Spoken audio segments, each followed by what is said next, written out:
Assalamualaikum warahmatullahi wabarakatuh.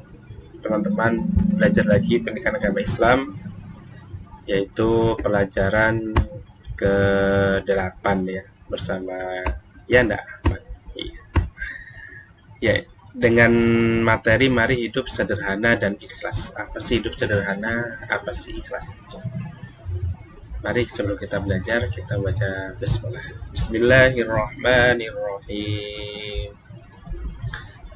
Ya, hidup sederhana. Ya, kalimat sederhana itu berarti tidak berlebihan. Kalau kita perhatikan gambar ini ada rumah di samping pantai ya. Coba perhatikan, kelihatannya sederhana ya. Coba ada apa? Atapnya, kemudian dindingnya biasa saja, kemudian pintunya juga biasa, rumahnya tidak berlebihan, tidak bergelantung emas ya, tidak bergelantung mutiara. Dan kalau kita melihat kesederhanaan itu, mungkin gambarnya seperti ini gitu ya. Itu namanya sederhana. Dalam Al-Quran, di dalam surah Al-Furqan ayat 67, Allah memberikan ciri-ciri hidup sederhana itu bagaimana. A'udzubillahi minasyaitonirrajim. وَالَّذِينَ إِذَا أَنفَقُوا لَمْ يُسْرِفُوا وَلَمْ يَقْتُرُوا وَكَانَ بَيْنَ ذَلِكَ قَوَامًا. Dan termasuk hamba-hamba Tuhan yang Maha Pengasih, yaitu Allah Subhanahu wa taala, orang-orang yang apabila membelanjakan harta, mereka tidak berlebihan dan tidak pula kikir, di antara keduanya secara wajar. Ini di dalam Al-Quran. Sehingga sederhana itulah hidup tidak berlebihan dan tidak pula kikir. Berlebihan artinya tidak wajar atau aneh-aneh. Sedangkan kikir artinya adalah terlampau hemat atau disebut dengan pelit. Dalam menggunakan uang jajan dianjurkan agar tidak berlebihan dan tidak pula kikir. Hidup sederhana bukan berarti harus miskin atau tidak punya apa-apa. Contoh sederhana misalnya makan bakso antara makan 2 mangkok dengan 1/4 mangkok ya. Maka yang dianggap sederhana dari itu adalah makan bakso ya 1 mangkok ya. Tidak berlebihan sampai 3 mangkok, 5 mangkok, atau tidak pelit. Misalnya beli bakso 1 mangkok ya dimakan adalah cuman 1 butir mie doang atau hanya 1/4 dari baksonya, seperti itu ya. Jadi sederhana itu bukan berarti pelit ya, atau bukan berarti tidak mau beli apa-apa itu. Oleh sebab itu, Nabi Muhammad SAW adalah seorang Rasul dan pemimpin yang memiliki pengaruh dan kekuasaan. Namun beliau selalu hidup sederhana dan menghindari hidup mewah dan tidak pula boros. Dalam sebuah riwayat, Nabi selalu tidur beralaskan sehelai tikar. Bukan Nabi tidak kuat untuk beli spring bed ya, atau yang lain. Namun Nabi memberikan contoh seperti inilah hidup sederhana. Dan kalau beliau terbangun dari tidurnya terlihat ada bekas tikar di pipinya, artinya Nabi tidur tidak menggunakan bantal ya. Begitu sederhananya kehidupan Nabi, tapi ia sangat mulia di hadapan Allah Subhanahu wa taala. Bagaimana dengan kita? Ya, apa keuntungan hidup sederhana? Nabi SAW adalah teladan kita. Ketaatan dan kesederhanaan Nabi harus dicontoh dengan kemampuan kita, segenap kemampuan kita. Orang yang hidup sederhana bukan berarti orang miskin atau tidak punya apa-apa. Nah, ada beberapa keuntungan orang hidup sederhana. Yang pertama, orang hidup sederhana berarti telah mengamalkan ajaran agama atau perintah Allah, dan orang tersebut mendapat pahala. Dan yang kedua, orang hidup sederhana berarti telah mampu melawan godaan setan yang mendorong untuk hidup boros. Yang ketiga, orang yang hidup sederhana biasanya rendah hati dan disering oleh orang banyak. Orang yang hidup sederhana tidak akan ditimpa penyakit resah dan gelisah ya, karena nggak resah, nggak juga gelisah. Kok bisa ya? Ya, karena orang hidup sederhana dia tidak menumpuk harta sehingga nggak resah dengan hartanya, tidak gelisah dengan hartanya.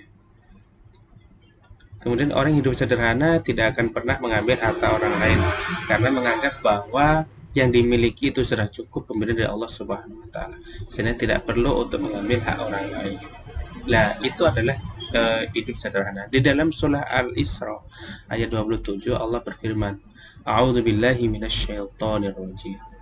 Innal mubadzirina kanu ikhwanasy syayatin wa kana asyaitanu lirabbihi kafura.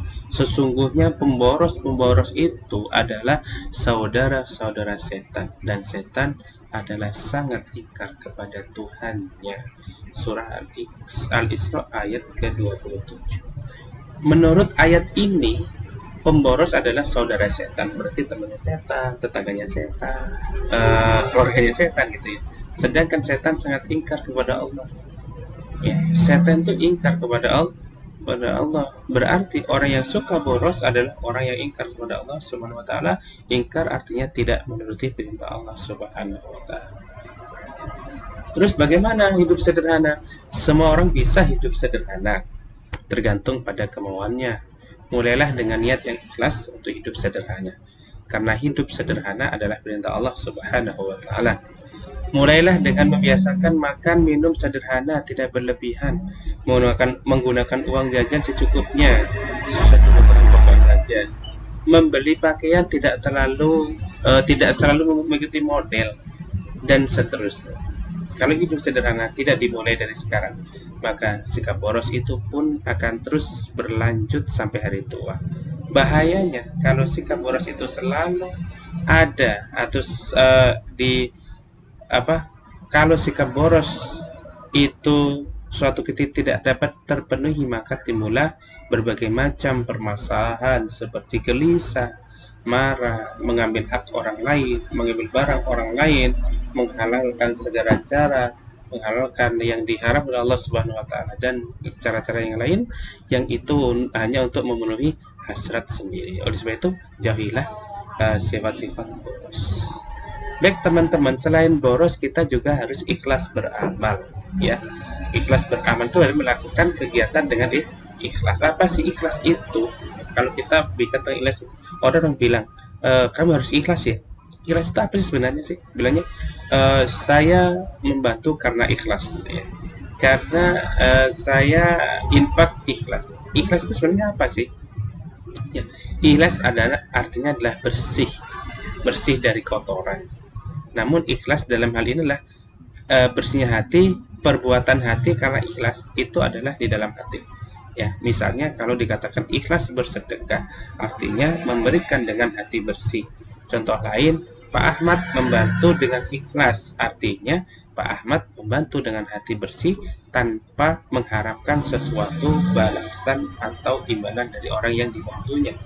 Nah, kata ikhlas sering juga dihubungkan dengan kalimat karena Allah. Misalnya, Pak Ahmad membantu dengan ikhlas karena Allah. Maka ketika Pak Ahmad membantu orang lain, di hatinya hanya ada semboyan membantu adalah perintah Allah. Tetapi kalau Pak Ahmad membantu dengan berharap pujian orang, maka Pak Ahmad belum ikhlas. Kakak bantu temannya tapi ingin dipuji, oh dia itu baik, nah, itu berarti belum ikhlas. Nah, bagaimana orang yang bekerja dan mendapatkan gaji? Apakah itu orang ikhlas atau tidak ikhlas? Nah, tidak semuanya atau tidak selamanya berbuat dan bekerja yang mendapatkan imbalan atau bayar dikatakan tidak ikhlas. Justru yang mendapatkan imbalan pun bisa disebut ikhlas. Contoh, ketika seseorang diminta membantu pekerjaan dengan imbalan 50.000, berarti orang tersebut sudah ikhlas membantu dengan imbalan yang disepakati. Di situ tidak ada yang merasa dirugikan ataupun yang mendapat pujian. Artinya dua-duanya sama-sama nyaman dengan kesepakatan yang ada. Dalam suatu hadis Rasulullah bersabda, Innallaha la yanzuru ila ajsamikum wala ila suwarikum walakin yanzuru ila qulubikum. Sesungguhnya Allah tidak melihat atau menilai dari bentuk tubuhmu dan tidak pula menilai kebagusan wajahmu, tapi Allah melihat di hatimu keikhlasan. Ya. Nah, selain kita mengenal tentang ikhlas, kita juga beramal karena Allah. Beramal yaitu melakukan perbuatan baik. Ya. Semua perbuatan baik yang dilakukan dengan ikhlas dalam jalan Islam akan mendapat pahala. Allah berfirman dalam surah Al-Bayyinah ayat 5. وما أمروا إلا ليعبدوا الله مخلصين له الدين حنفاء ويقيموا الصلاة ويؤتوا الزكاة وذلك دين القيمة. Padahal mereka hanya diperintahkan menyembah Allah dengan ikhlas, menaatinya semata-mata karena agama, dan juga agar melaksanakan sholat dan menunaikan zakat.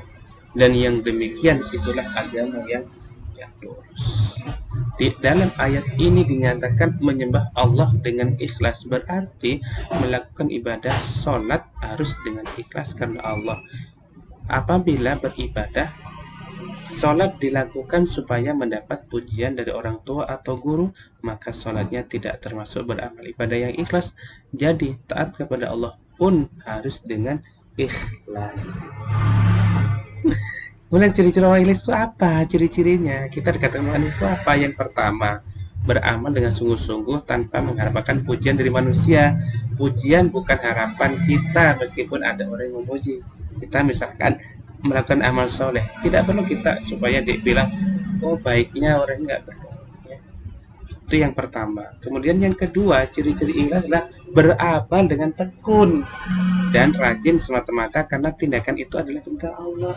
Tentu ada yang memuji, tetapi pujian bukan menjadi sebuah tujuan. Yang ketiga, tidak memamerkan dan menceritakan amalnya kepada orang lain. Tidak pernah mengeluh dalam melaksanakan tugas. Itu adalah ikhlas. Jadi melakukan amal itu tidak perlu memamerkan. Misalkan, tahu nggak kemarin saya itu memberi makan 1000 anak yatim, nggak perlu. Atau misalkan cerita kemarin saya jalan-jalan kemudian memberikan, nggak perlu. Kenapa? Nanti akhirnya kalau kita menceritakan kita mengharap ada pujian. Padahal sebenarnya pujian itu adalah otomatis akan kita dapatkan kalau kita melakukan secara ikhlas dan tidak pernah mengeluh dengan kegiatan yang kita lakukan ya.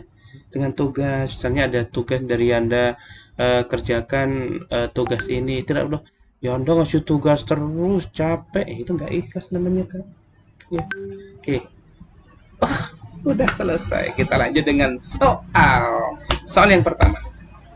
Tuliskan ciri-ciri orang yang hidup sederhana sesuai dengan Quran surah Al-Furqan ayat 67. Silakan ditulis di buku tulis. Yang kedua, tuliskan 4 keuntungan hidup sederhana. Yang ketiga, jelaskan apa yang dimaksud dengan ikhlas.